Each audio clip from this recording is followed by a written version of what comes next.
Hey guys, welcome back to G Productions. Before I start this video, I want to say huge thank you for the support. I always say this, but it really means a lot because my posting isn't as consistent, but the support always keeps to grow. So, keep supporting. I got a lot of video ideas in my mind and I want to do more videos, more active. So, please keep supporting. Let's get to 7k subscribers. And also, before I get to this video, I want to say I will be posting TikToks. Like, I've never really done TikToks in my life before. I posted a clip of 9med3, which is on my YouTube channel, so go check it out if you already haven't.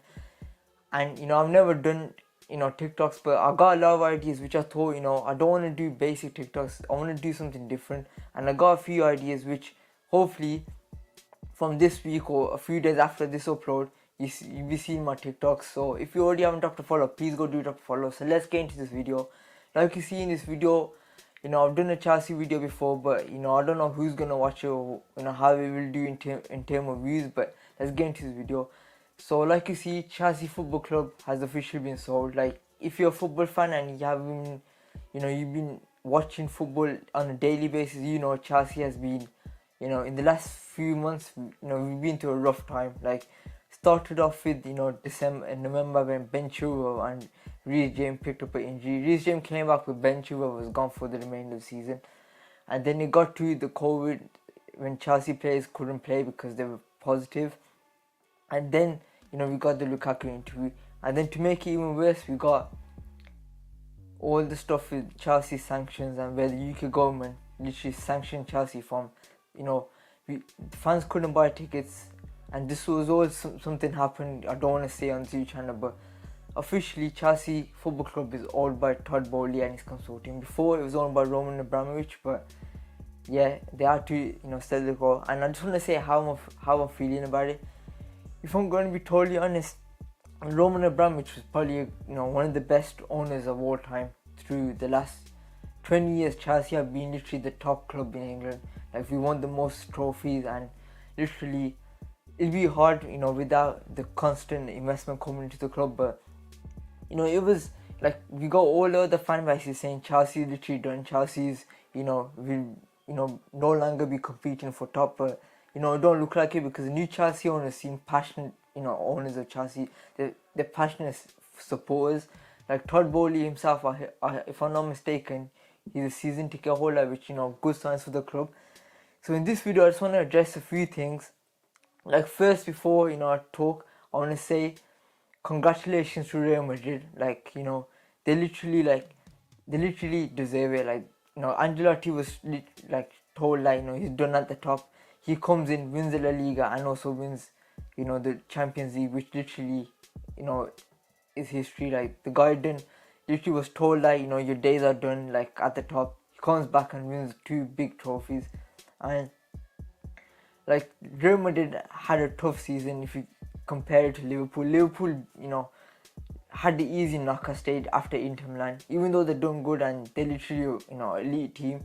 But Real Madrid, from what they've done the whole tournament, they literally deserve it. And if you watch my last year video when I said, when I done a video when Chelsea won the Champions League, one thing I talked about was, it was a bit upsetting to see Eden Hazard not, have the Champions League or not win it. But this year, it's happened.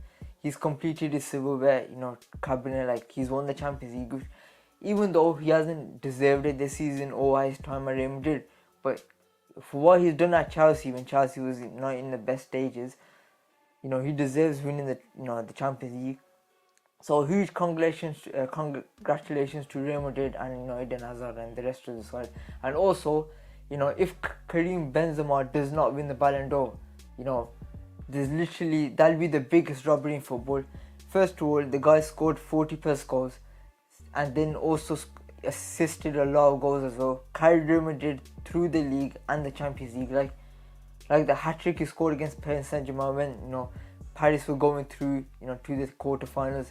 Karim scores a hat-trick and, they're through, which, he deserves a Ballon d'Or. He's won all the major trophies, like upset the Copa del Rey, but that don't really matter because he won the big trophies and also, he scored a lot of goals and he carried his team, so hopefully he wins it this year. So first, like I said, Chelsea, been an unlucky season, been a disastrous season for us. In talking, it hasn't been as bad, but what we expected at the start of the season, where we were confident that we were going to win the league, but it didn't happen.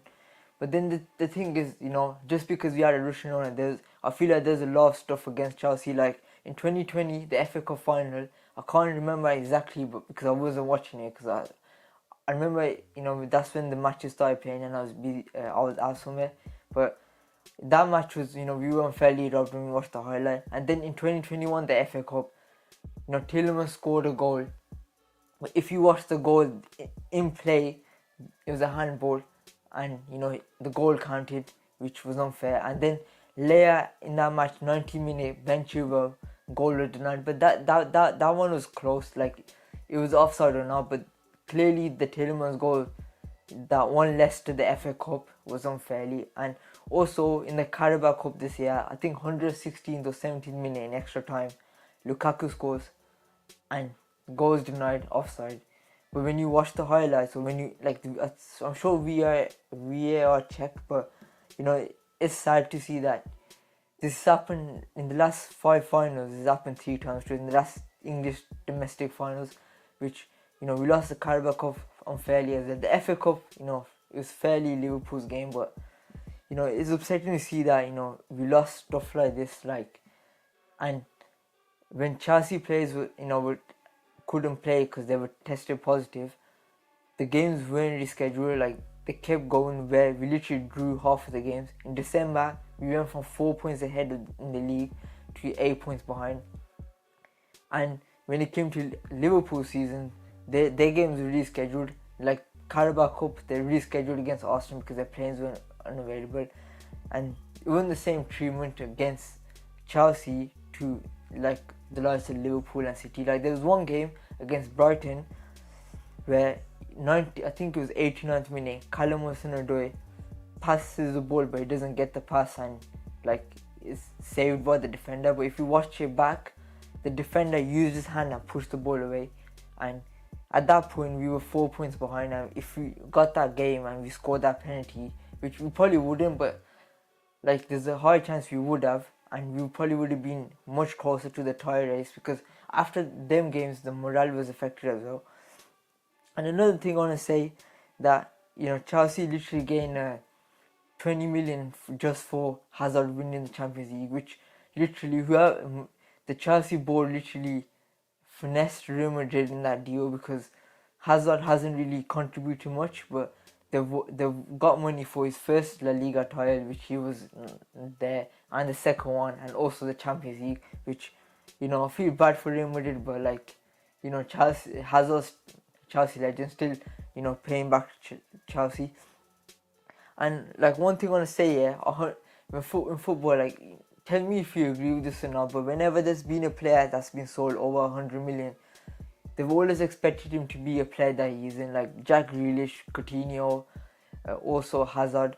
I'm sure when all these clubs signed these players for that price, they expected 30-40 goals a season, like Ronaldo and Messi stats. But if you see their stats, they've pretty much, Hazard has been fairly off, right? But Coutinho at Barcelona, his first season, his stats weren't as bad as, they were a bit less than Liverpool, but he wasn't gonna score 30 goals a season. That was never his game, which proves that signing players for 100 million, fee is ridiculous. The reason why I bought this up is because Chelsea want to sign Declan Rice, and literally he would be a great signing to Chelsea. But West Ham for 150 million price, which, come on, I bet if they give him 150 million and he hasn't contributed to much goals, even though he's a CDM, they literally start hating on him. That's what the English media is for. In this video, right, you might be you're just critically just talking about Chelsea. I'm sorry if you have to watch this and towards the entertainment video or anything, but it's not. It's just me holding my emotions out for the whole season and just saying them. And also, you will be getting entertainment videos. This was just a one-off video that I thought, I've been wanting to do this video the whole season, but I couldn't. And I thought right now, Chelsea sale has gone through yesterday, and it's confirmed that Chelsea has a new owner. And I thought, why not do this today as well? And also, 2 days ago, a year ago, we won the Champions League, and we want to be competing for that again. Like I genuinely believe, like, if Chelsea get the signings they want this year, they literally be competing for the Champions League, Premier League. Like, a lot of supporters saying that next year doesn't look like, we will be competing for the league or the Champions League. But I'd say it depends on the window, because 2 years ago when we were in the state that, we just came out of a transfer ban, our side fully needed a rebuild, and then the next year we won the Champions League. And at this right now, Chelsea need 3 or 4 top signings that would literally change the form of the team, because we change the team around, because we did lose Rudiger and Christensen, 3 of our top centre backs. We lost 2 of them on free. So we do. Good news so far is that Jules Koundé's in London, and hopefully he signs in the next coming days. But we do need another centre back in place of that. And also there's rumours that Chelsea might sign Dembele. But if you're watching this, tell me if I'm right or wrong here. Players like Dembele we don't want at Chelsea, because they're literally divas. Like, if you look at Dembele, if you look at like Pogba, Dembele, like all of these players, they might be the world class players on the day, but they're terrible players for having around a team that is solely based on the spirit and the manager. Because these players literally want the team to be around them. Like Pogba, he literally caused problems in the side. Mourinho got sacked in 2018, right? In 2021 was when his form kind of came back, and that's when Man United finished second the season before last season. And he came out saying that under Mourinho didn't believe in me or something like that. And I know Mourinho was sacked 2.5 years ago, and he didn't really do anything that time. But when his form comes alive, Mourinho's fault. Which players like this we don't really need at Chelsea. Like, players like we got right now, like Lukaku. Lukaku's been only the real problem at Chelsea, and he's literally been dealt with. Like, the day he done that interview, he was dropped against Liverpool, which shows that Chelsea won't tolerate with players like that, and we won't. And Thomas Tuchel, he knows how these players work, and he's literally managed his side, in the perfect example. Like, he talks, like Thomas Tuchel, I feel like the best talker in media.